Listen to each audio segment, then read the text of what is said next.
Hello, my name is Arnav Senapathi, and we are part of the small business management team. My teammates will now introduce themselves. My name is Aditya Singh. My name is Nikhil Kotta. My name is Aditya Nallaparaju. Jeremy Johnson is a restaurant owner who wishes to hire his profits and prepare for retirement, but he faces many challenges in managing his business. So in this presentation, we're going to give you a brief overview of Jeremy's current business model and giving him a new and improved business model. And we're going to talk a little bit about some of the advantages of Jeremy's plans. So an analysis of Jeremy's current situation is that Jeremy is open to suggestions from customers, and Jeremy has a profitable business with a strong customer base. However, some weaknesses he has is that Jeremy has gotten a lot of complaints about quality inconsistency, faces losses when catering, lack of communication with customers, untrained staff, menu inconsistency, and food wastage. Opportunities that Jeremy has is Jeremy has a strong opportunity to grow his customer base and increase his earnings, and Jeremy has many different cuts he can make in his current business to afford more promising opportunities for the future. Some threats Jeremy faces is that Jeremy has low quality staff, which could prove to be unfavorable in the future, and Jeremy's main product is pizzas, which is very common and would provide many business competitors. In order to understand whether or not JJ should cater to their customers, it is important to first understand the nature of Jeremy's business. The success of a small business is dependent on the spread of the brand name and reaching new customers.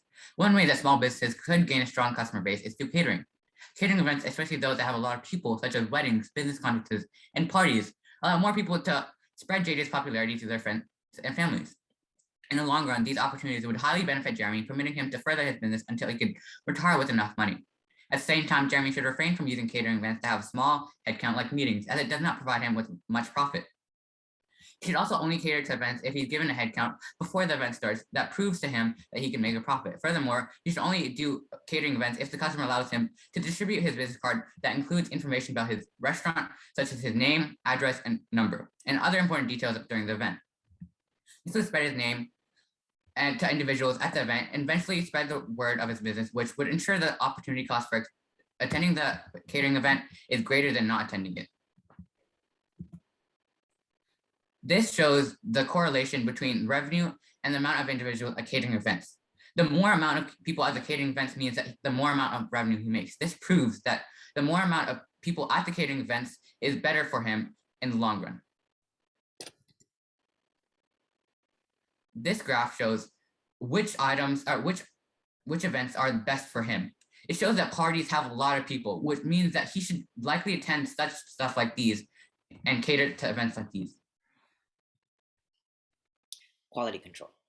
JJ can ensure quality control of his food by getting rid of his old menus and sticking with large portions of the pizza menus, as they are the most successful.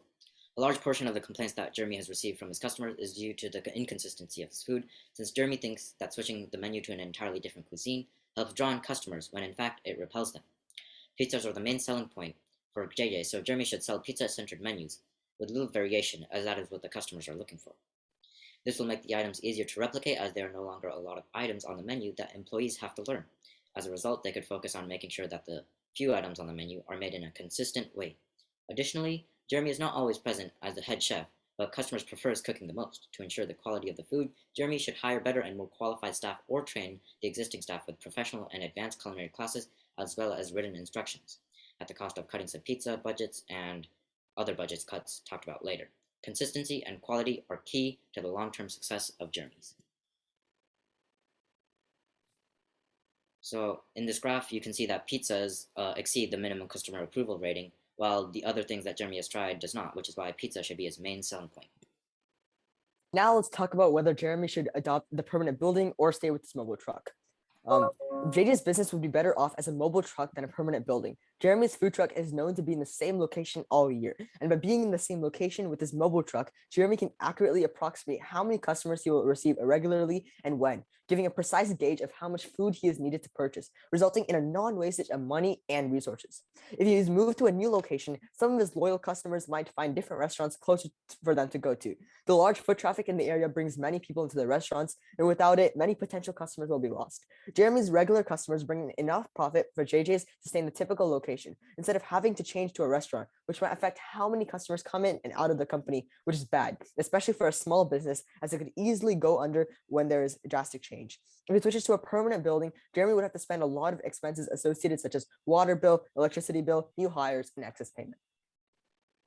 Now let's look at this pros and cons chart of mobile truck for JJ's instead of a building.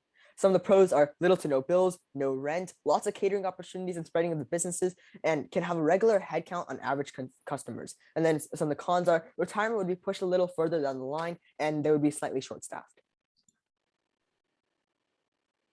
So especially in the 21st century, it's really important that Jeremy utilizes and maintains a digital presence. So for example, he can utilize a website, which will allow him to cater and allow customers to place online orders. And it's also a great way for Jeremy to spread some information. It's cost effective. And of course, it's a great place for customers to leave reviews and have some communication.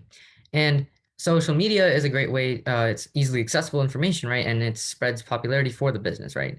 And both the website and the social media are both going to be ways that Jeremy can communicate any changes about the menu to his customers. And that's going to allow him to build a closer connection with his customers, which in turn also creates a better business for him. Now let's talk about the internal processes to minimize loss and maximize profit.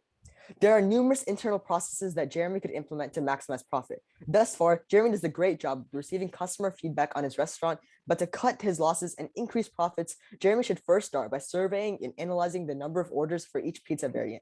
Pizza with chicken may not be profitable for Jeremy as he's throwing excess chicken out, and if he repeatedly has to throw certain types of pizzas out, then he should reduce the production of that pizza. In general, Jeremy could apply this plan of using surveys to understand his customers' preferences of items for a vast majority. An example is McDonald's used to sell hot dogs but switched to burgers due to success in their burgers. Buying ingredients in bulk is cheaper for Jeremy, so lowering certain item productions would cause Jeremy to buy ingredients at a higher price as he can no longer buy them in bulk. To rectify this, if the number needed for a pizza type dropped below the bulk warehouse grocery store numbers, then Jeremy should remove that pizza off of his menu as it provides more loss than gain. Jeremy should also consider pizza outliers on certain days, such as mushroom pizza seeing an abnormally high demand on certain day. Jeremy should be prepared with extra pizzas or compensate for the absence of certain pizzas with complementary items. Jeremy should also keep in mind that if he sees a consistent demand for a pizza that goes out of stock often, he should increase his investment in that pizza. Now let's look at the bar graph made. As seen in the graph, cheese, pepperoni, mushroom, and sausage pizzas are all profitable for Jeremy and should stay on his menu. However, pineapple pizza dips below the daily order requirement, and Jeremy should highly consider removing it from his menu as it provides no large profit for how much Jeremy invests in it.